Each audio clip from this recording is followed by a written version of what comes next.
بسم الله والحمد لله والصلاة والسلام على رسول الله وعلى آله وصحبه ومن والاه وبعد. In the beginning, just apologize for being late. Today's hadith, hadith Abu Hurairah رضي الله عنه أن النبي صلى الله عليه وسلم قال أتدرون ما الغيبة؟ قالوا الله ورسوله أعلم. قال ذكرك أخاك بما يكره. قيل أفرأيت إن كان في أخي ما يقول؟ قال إن كان فيه ما تقول فقد اغتبته وإن لم يكن فيه فقد بهته. أخرجه Muslim. Abu Hurairah رضي الله عنه narrated that the Messenger of Allah صلى الله عليه وسلم asked, do you know what is ghibah, backbiting is? They replied, Allah and His Messenger صلى الله عليه وسلم know best. He said, it is saying something about your brother which is he dislikes. You can also translate it to say something bad about your brother.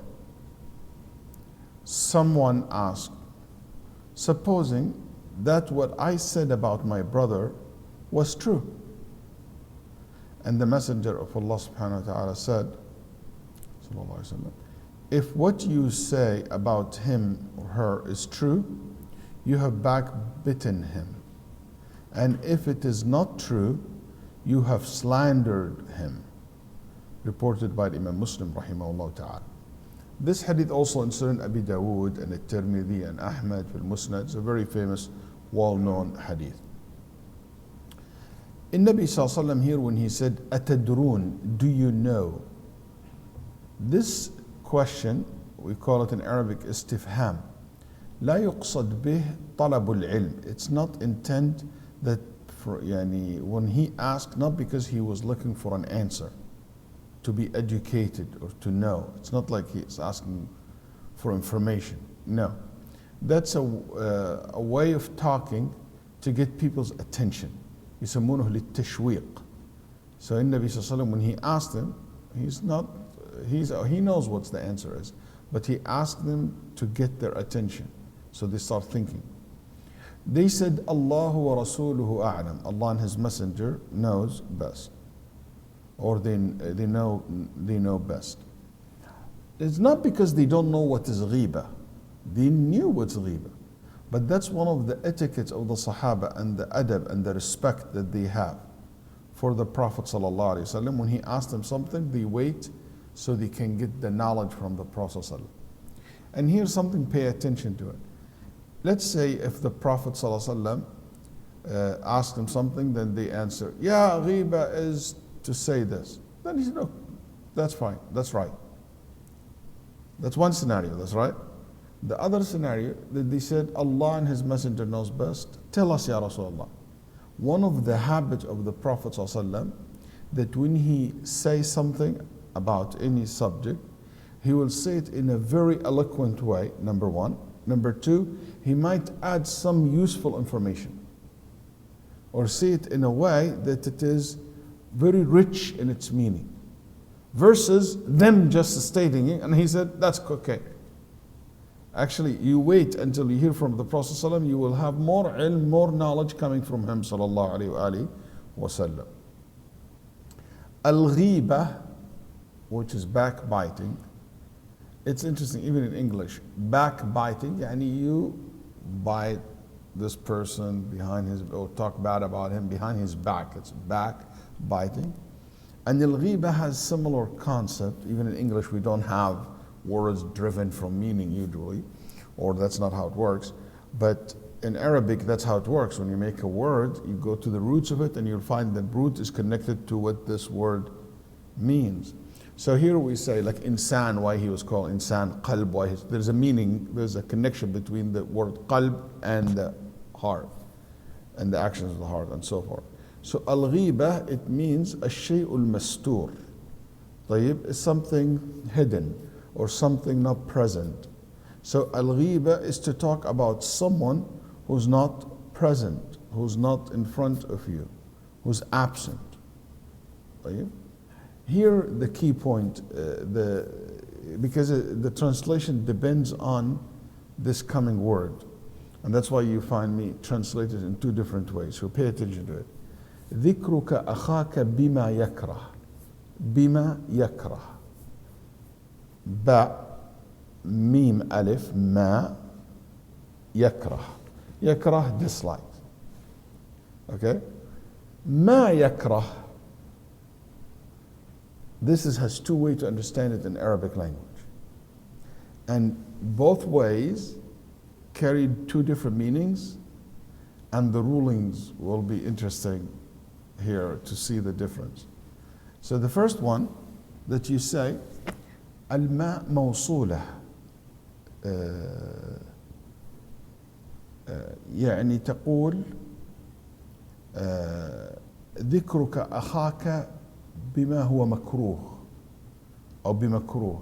You say, you mention your brother, or you mention something bad about your brother, something disliked about your brother, okay? Or something is hated about your brother.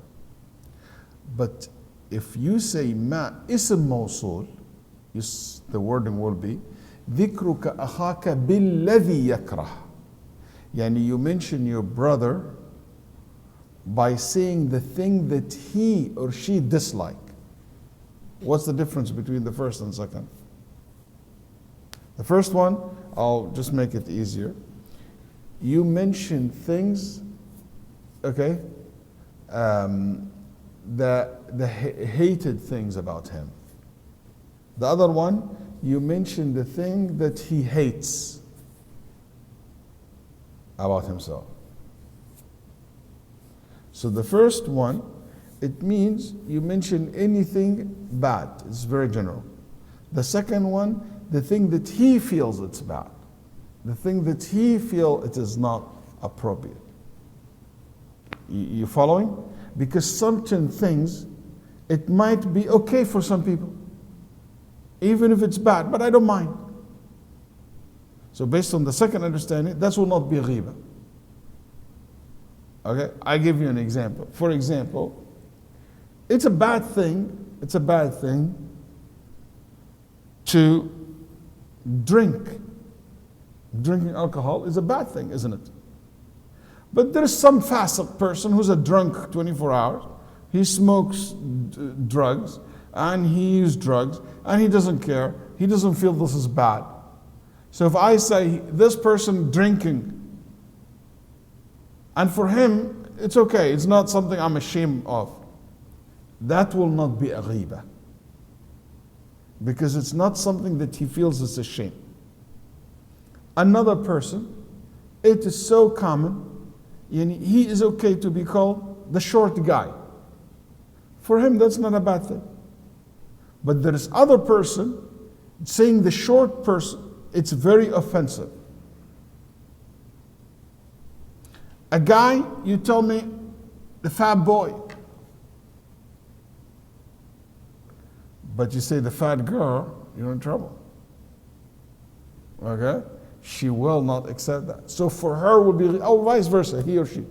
So when it depends, so some ulama said, bima yakra, it could relate it to the person himself, what he disliked, what he she disliked, you cannot use. Or bima yukrah, yani generally speaking, what is known to be something bad, it should not be mentioned. You got the difference? Right. Then Nabi sallallahu also this hadith, this way of putting it, بالذي يكره, سواء ما كانت صلة أو اسم موصول, it gives a sense of generality.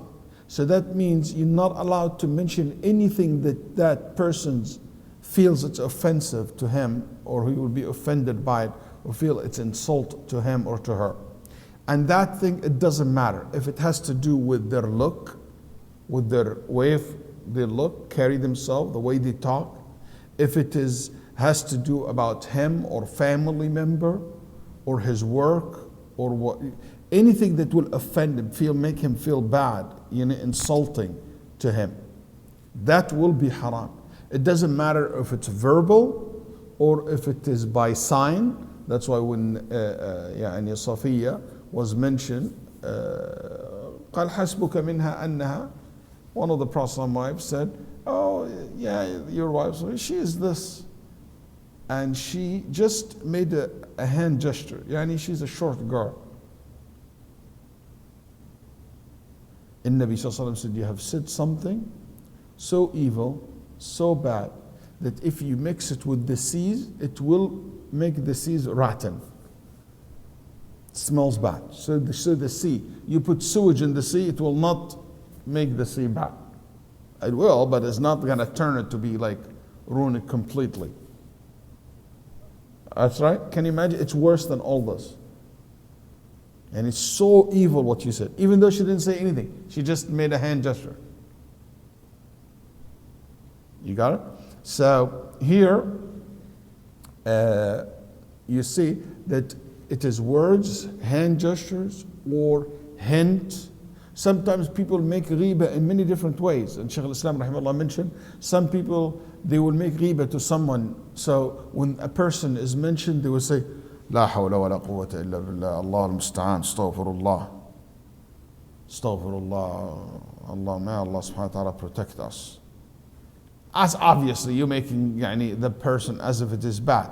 And you're making it sound like, oh, you're so religious, but it is really, oh, let's just talk about good people. I didn't say anything about him, I just said, let's talk about good people, what that entails. Yeah, let's focus on the positive. Just don't talk about this. So this is a ghiba, an indirect way.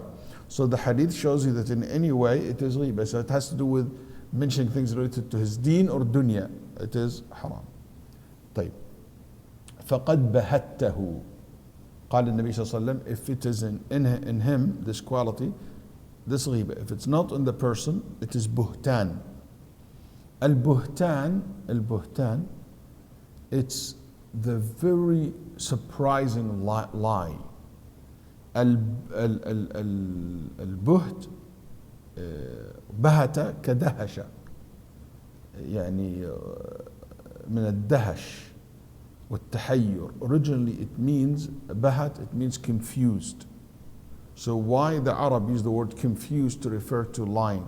Because when you lie something, you make up completely something about me, it make me confused. Is this me? You see, it is just, what? This even never happened. When this happen? How did you, so it make you kind of confused, and so that's why the word baht comes from, because if you go to the root of it, it means somebody who's confused. But the Arab used the same word to talk about someone who attribute lie to someone, because he make it up and he make people confused how this can be. طيب, what we learn from this hadith? First, this hadith is an interpretation to the verse in Surah Al-Hujurat when Allah subhanahu wa ta'ala said, وَلَا يَغْتَبْ بَعْضُكُمْ بَعْضًا. Do not backbite one another. So how we define backbiting? It is by what the Prophet ﷺ said, to mention something bad or something that your brother hates in their absence. 2, is it true that al-ghiba only for someone who is absent? If I say something bad about you in your present, would that be called ghiba? Or the person has to be absent? Listen to the hadith again. The hadith said to mention something that your brother hates. That's ghiba. The hadith did not say in his presence or in his absence, did not make any specification. So because of this, some of the ulama rahimahullah said, al-ghiba is to mention something bad about your brother, something that he or she hates. It doesn't matter if they are present or absent. So al-ghiba is not only restricted to someone who's absent. Other ulama, because of this hadith, other ulama said no. Al-ghiba is to say something bad about someone who is not present, someone who is absent, or someone who cannot hear you in his back. Why? They said because that's what the word ghibah means. If you say something bad about someone in front of them, that's called sab, shatam. that's cursing, that's saying, that's insulting. It's not ghiba. The word wouldn't make any sense. Why would you use the word ghiba for something that has nothing to do with the person's absence? And that's why the majority of the ulama rahimahullah said, no, al-ghiba, one of the conditions for it is to mention something about somebody who is not present, who's something bad. And that's why it is a greater sin than just insulting. Why? Because if I'm in front of you, I can defend myself. At least I know what is said about me. But in my absence, I don't know what has been said about me. My reputation was ruined, you see? So that's why it's become major sin or more severe as a sin than just insulting someone. And also there is a narration, Ibn Abi Dunya mentioned it, attributed to the Prophet ﷺ. He said, Al-ghiba ma karihta an tuwajiha bihi akhak fahuwa ghiba. The ghiba is the thing that you will not say it in front of your brother. طيب. النبي صلى الله عليه وسلم في الحديث said, ذكرك أخاك, to mention your brother or your sister. What that means, obviously it's not your blood brother or blood sister, and anyone who's considered. Why did he mention a brother? Is to make you feel so bad about it. Because all Muslims and all believers are brothers and sisters. إِنَّمَا الْمُؤْمِنُونَ إِخْوَةً Allah يقول. Allah said all believers are brothers and sisters. So it make you feel, he's not a stranger, he's my brother. Even if I don't know him, he is a brother to you. Which it makes you feel that this is something bad, that I'm backbiting my brother. Is that exclude non-Muslims and fasiqs who commit major sins openly? I'll talk about this in a little bit. But the word akhuk, your brother, doesn't really mean necessarily excluding them. Because also there's a brothers and sisters in humanity, but the point is he's like a brother to you. And شوف الآية القرآنية لا يغتب بعضكم بعضا. Do not bite one on another. But the word in Arabic بعضكم بعضا, يعني you are some of, like, don't bite as if this ummah is like one body. So don't basically attack your own body. Don't backbite your own self by attacking your brothers, because you are all in the end of the day like one body, one nation. طيب.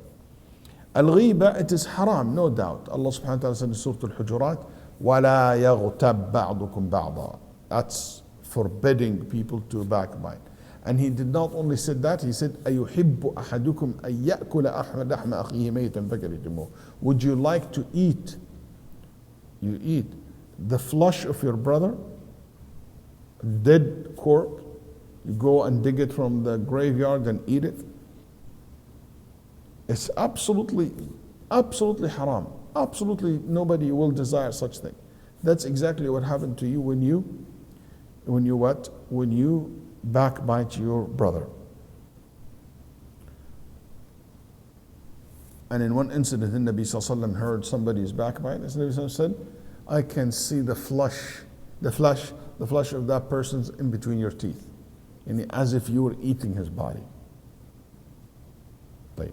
النبي صلى الله عليه وسلم said, كل المسلم على المسلم حرام دمه وماله وعرضه. النبي صلى الله عليه وسلم said, haram for you to transgress against your Muslim brothers in regard to their blood by hitting, killing, or their wealth, stealing from him, cheating him, or ird, which is his honor, accusing, lying, backbiting, and so forth. النبي صلى الله عليه وسلم said in Sahih Muslim, لا تحاسدوا, do not envy on it, ولا تباغضوا. Then he said, ولا يغتب بعضكم بعضا, and do not backbite each other. النبي صلى الله عليه وسلم said, إن من أربى الربا. It was reported that the Nabi Sallallahu Alaihi Wasallam said one of the worst form of riba, and we all know riba is one of major sin in Islam. One of the worst form of riba is al-istitala fi ard al-muslim bighayri haqq, is to increase your assault and gossip and backbiting your brother's honor, or you violate your brother's honor. طيب, is it a major sin or a minor sin? The vast majority of the ulama consider backbiting as a major sin. Even Qurtubi rahimahullah said, I don't know any disagreement between the scholars that it is a major sin. And Ibn Hajar al-Haytami, who wrote a very famous book in collecting the major sin in Islam, it's called Al-Zawajir an Iqtiraf al-Kaba'ir. He said there is plenty of evidence to show that al-ghiba is one of the major sin in Islam. Because the Nabi Sallallahu Alaihi Wasallam said your blood and your wealth is haram, and his honor, your honor as well.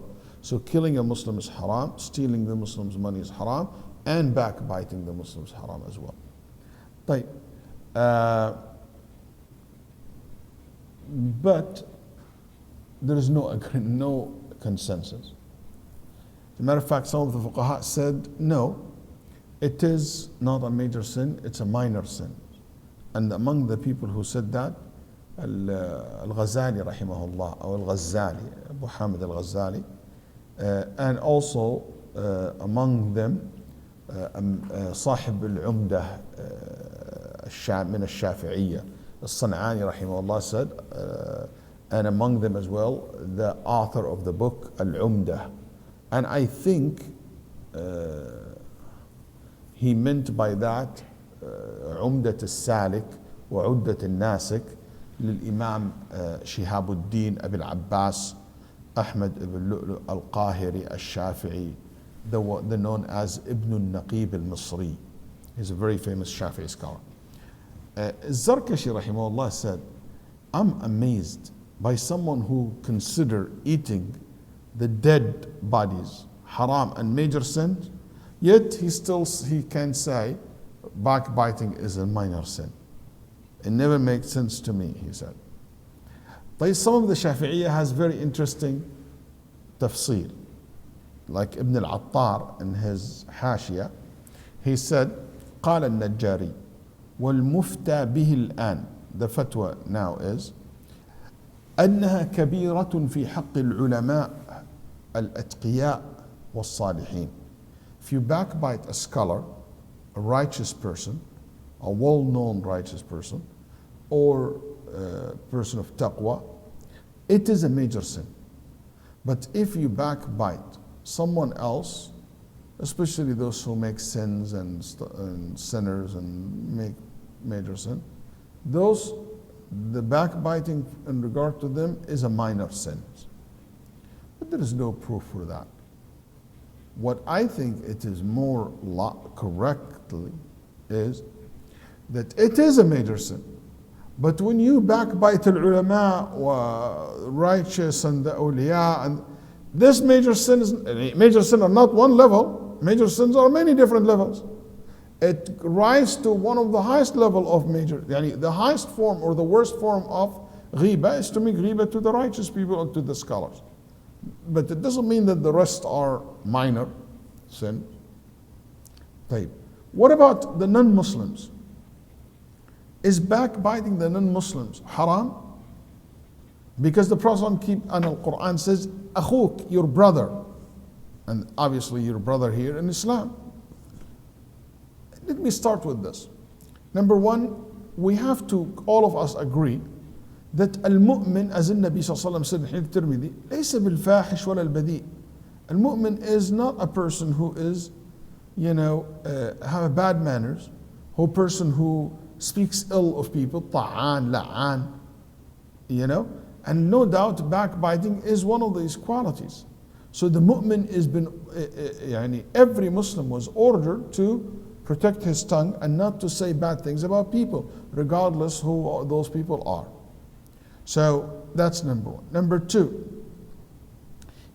some ulama said, when it comes to the non-Muslims, if the backbite has to do with his physical, how tall he is, his nose, his eyes, his skin color, that's absolutely forbidden, absolutely haram, because not making fun of him as a person, you're making fun of the one who created him, which is Allah subhanahu wa ta'ala.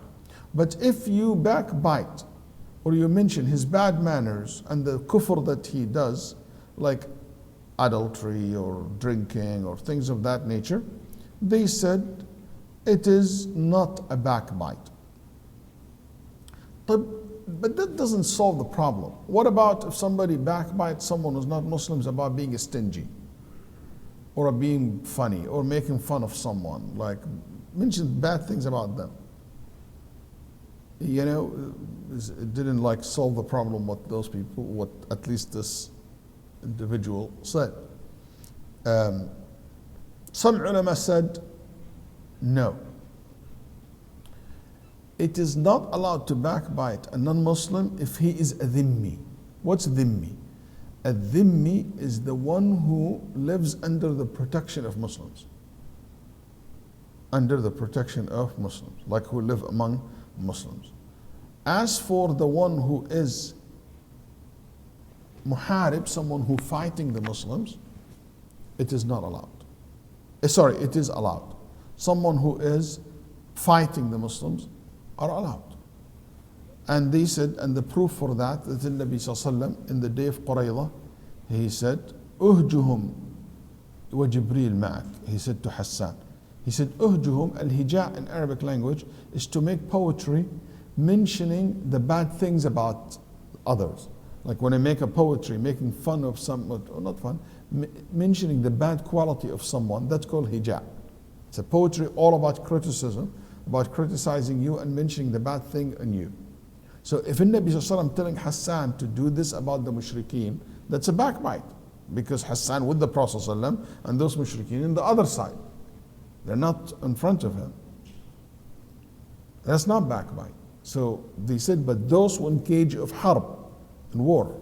So that's why ulama, based on this hadith and this incident, and then other hadith as well, they said in a case of you are in a war, or those people who are showing animosity, like you know these Islamophobes who show animosity to Islam, you know, there is no backbiting or nothing about them. For me, wallahu a'lam, I believe that al-ghiba as a ruling, like to eating the flesh of someone, that as a major sin, it is actually related to the Muslims only. But it can be a minor, or it can be something, a bad manners, and it can be haram too, highly disliked when it comes to the non-Muslim. So in the end of the day, we agree that we should not backbite a Muslim or non-Muslim. But the Muslim is more severe. As for al-fasiq, the one who is committing major sins and never repented from it, al-ulama rahimahumullah debated over this. And for the bottom line, al-fasiq is still a Muslim and is still your brother. So you're not allowed to backbite him. That's the bottom line. But what you're allowed to do, even though it's technically considered ghiba, but is allowed, is to mention his fisq. Like, for example, some dictators who put people in jail, steal people's money, and you mention that. Someone who, you know, do corrupt things, or somebody who drink openly, gay, homosexuality, or he is openly doing that, and you mention that, even if he dislikes that, it doesn't matter because he's open about it. And we go back to the meaning of the hadith. ذكرك أخاك بالذي يكره يعني الذي يكرهه هو فإن كان لا يكرهه فلا حرج في ذكره. So it is something that they openly say it. It's not something that it is a backbite in this case. But even if they dislike it and they openly do it, it is haram. It is not haram. But what is haram is to give for yourself an open invitation or green light to start making fun of his family, of his look, his all these kind of things, which has nothing to do with his munkar, with the bid'ah that he does or the haram that he practices. And one of the evidence for making ghibah to someone who's fasiq, to warn people from their fisq, what in Nabi Sallallahu Alaihi Wasallam in Sahih al-Bukhari or Muslim, a man came and Nabi Sallallahu told Aisha, بِئْسَ أَخُو الْعَشِيرَةِ. What are the worst man in the tribe. He told Aisha this while the man didn't enter the tent yet or enter the house yet. So he said this about him in his absence. No doubt he will hate that. But that was not a backbite from the Prophet ﷺ. He said this to warn them from the person. Yani be careful what you say in front of this guy. So from this, the ulama rahimahullah said, if you mention someone with something bad in their absence to warn people from it, it is allowed. And that's what Imam Nawawi rahimahullah mentioned in regard to this hadith. Also, similar to this, mentioning something bad about someone, but this is the thing that identify the person. Like for example, you say, Al-A'raj. Al-A'raj what means? The limping man. Even though it's a very famous scholar. They call him the limping person. But limping is not a good thing. It's just a defect in the person. But they said, the handicapped person. Or sometimes you see in the hadith, the man with the big hands or small hands. Okay? So the big hand, Dhil Yadain, or Al-A'mash, blurry eyes, the blind, the deaf. Sometimes these are,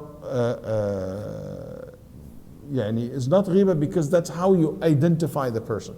I didn't mention it, as a form of making fun of the person, but to identify the person. Oh, you mean the big guy, the big guy, the big tummy guy? Yeah. Okay, that's Shaykh Waleed. You don't mean to backbite me, just to identify me. Alhamdulillah, I don't have a big tummy, but that's okay.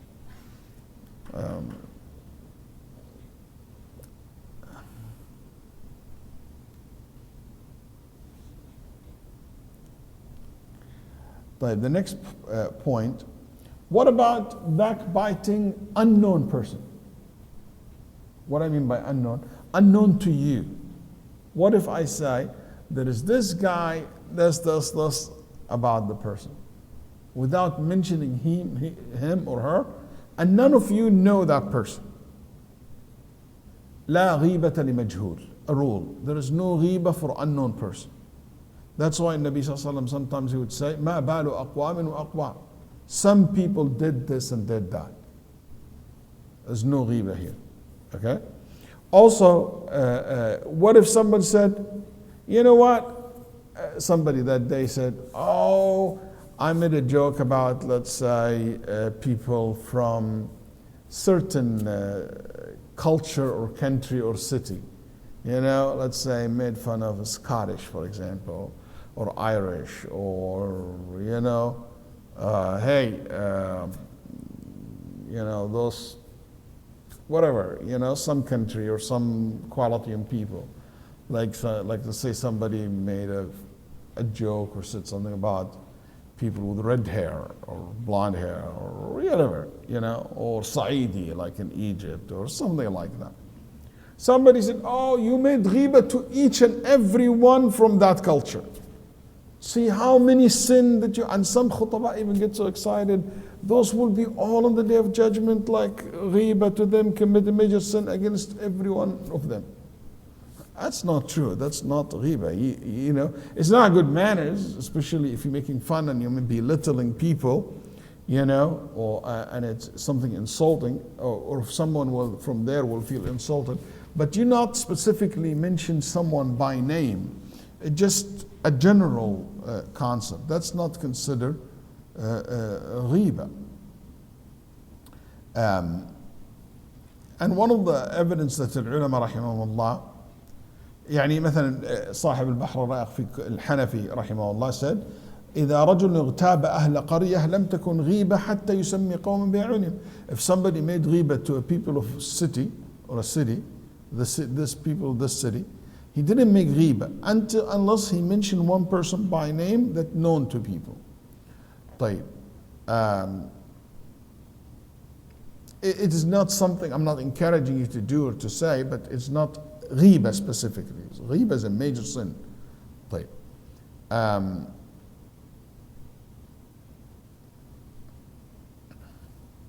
There is a famous incident, Hadith Zara. Hadith Zara, 10 women or 11 women gathered and they start talking about their husbands. And some of them mentioned things about their husbands which is very bad. Wasn't this a backbite? And Aisha telling Nabi Sallallahu Alaihi Wasallam about that. Were Aisha backbiting that husband? No, because these husbands and these women and their spouses are unknown to Aisha or to Nabi. It's a story about people before. You see? So it's a story. We don't know them personally. That's why ulama said it wasn't a backbiting. It was not a backbite. What is the kafara, the expiation for backbiting? If you do any backbiting, you remember this is a major sin. You need to make istighfar from it and to ask Allah subhanahu wa ta'ala to forgive you and to ask Allah subhanahu wa ta'ala to never let you fall into this again. Number two, if you can ask the person to forgive you, that would be great. You ask forgiveness from the person because the Nabi sallallahu alaihi wasallam said, "Man kanat lahu madlamatun li akhihi min 'irdihi."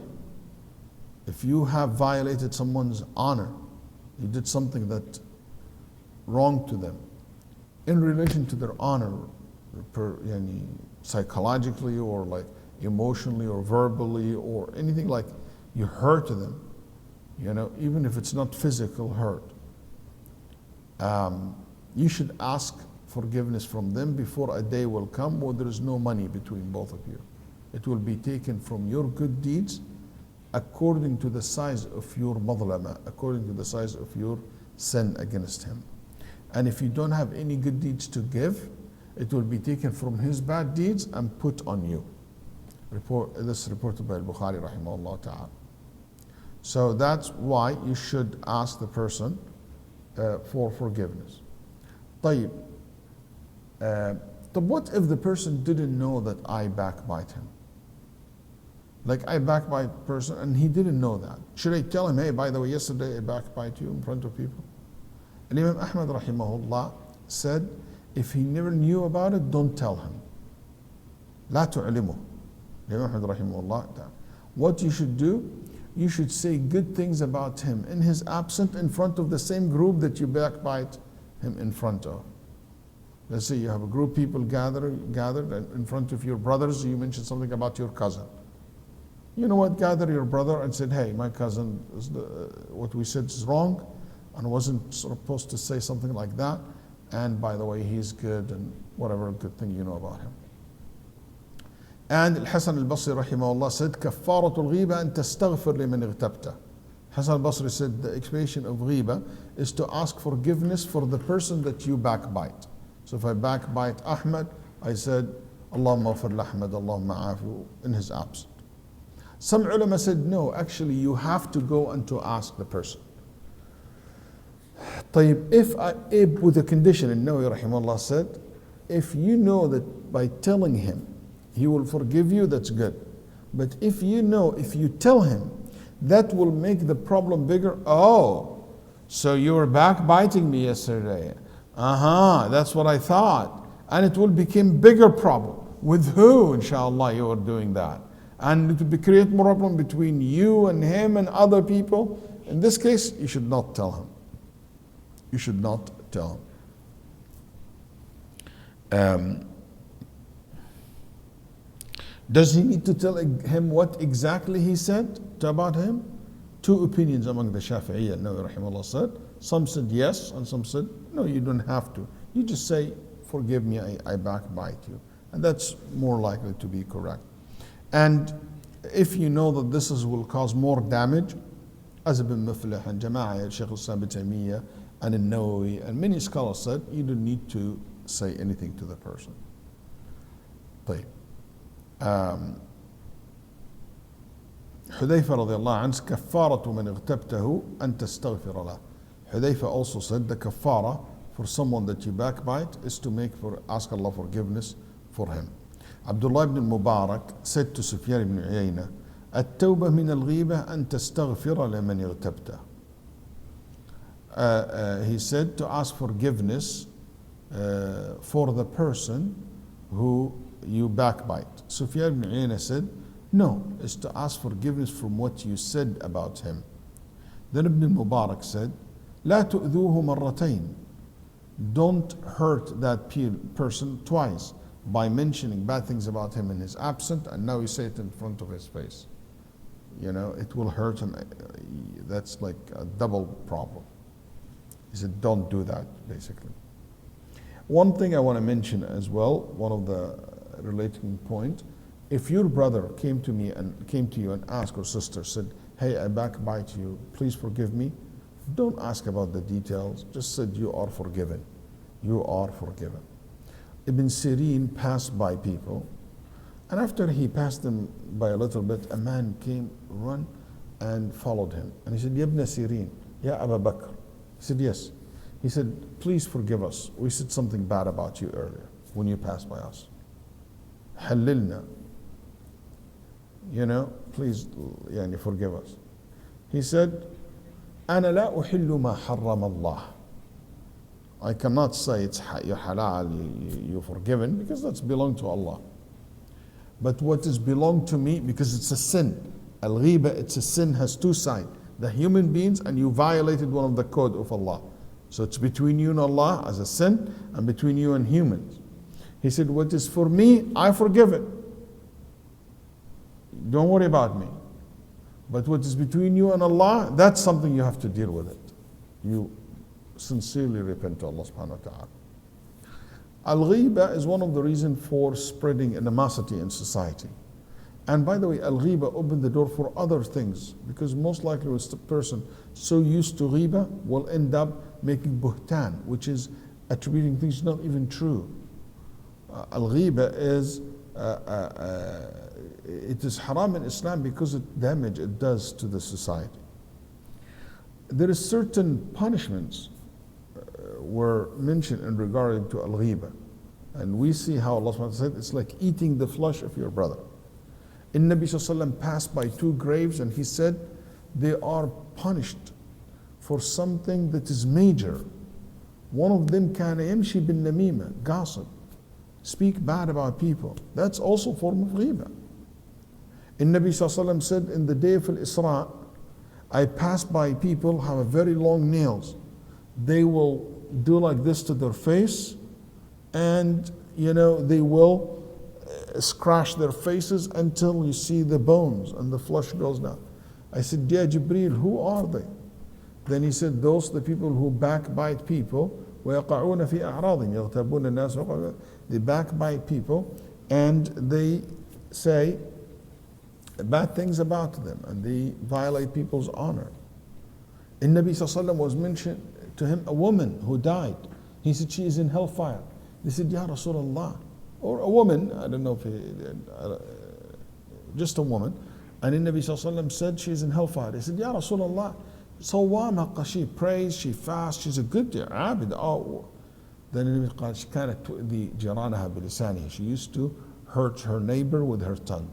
Yani say bad things about them.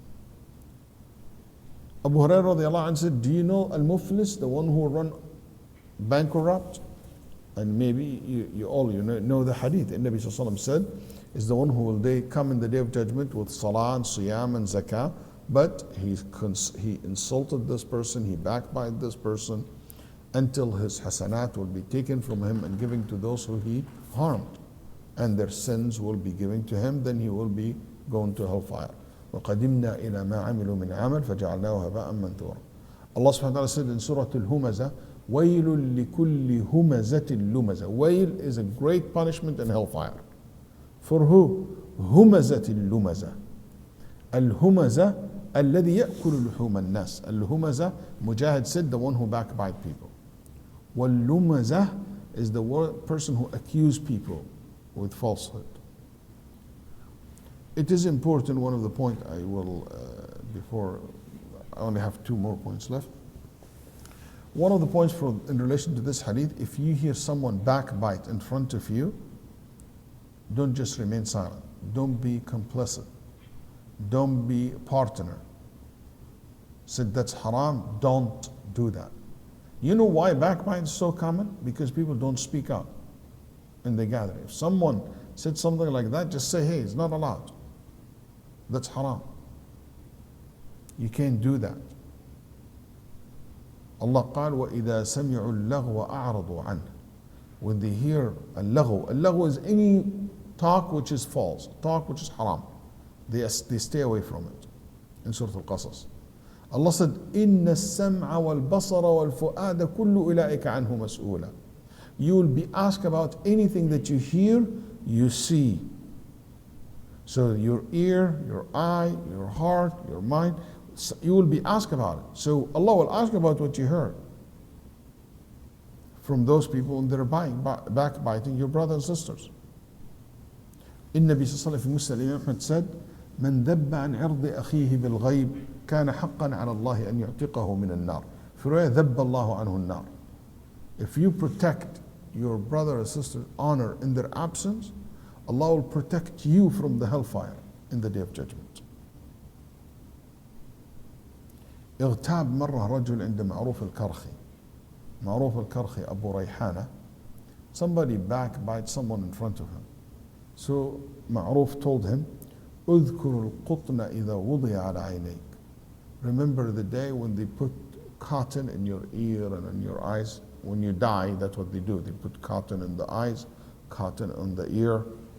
He said, remember that day. Yahya ibn al-Husayn, he said, دار بين سعد بن أبي وقاص وخالد بن وليد كلام. سعد بن وقاص, Khalid bin Walid, they had argument and it became very aggressive between them. A man came to Sa'ad and started saying bad things about Khalid bin Walid. Then Sa'ad immediately backbiting Khalid. Then Sa'ad immediately just had a fight with him. When somebody started backbiting Khalid bin Walid, he said, Ma, stop. إن ما بيننا لم يبلغ ديننا. يعني ما بيننا من العداوة والشر لم يبلغ ديننا. He said, what's between me and Khalid, the disagreement and the fight that we had, it will not reach our deen. يعني it will not corrupt our deen. It will not allow me to corrupt my deen. It's haram to backbite. Ibn Abbas radiallahu anh said, and this is one of the things that I will end with,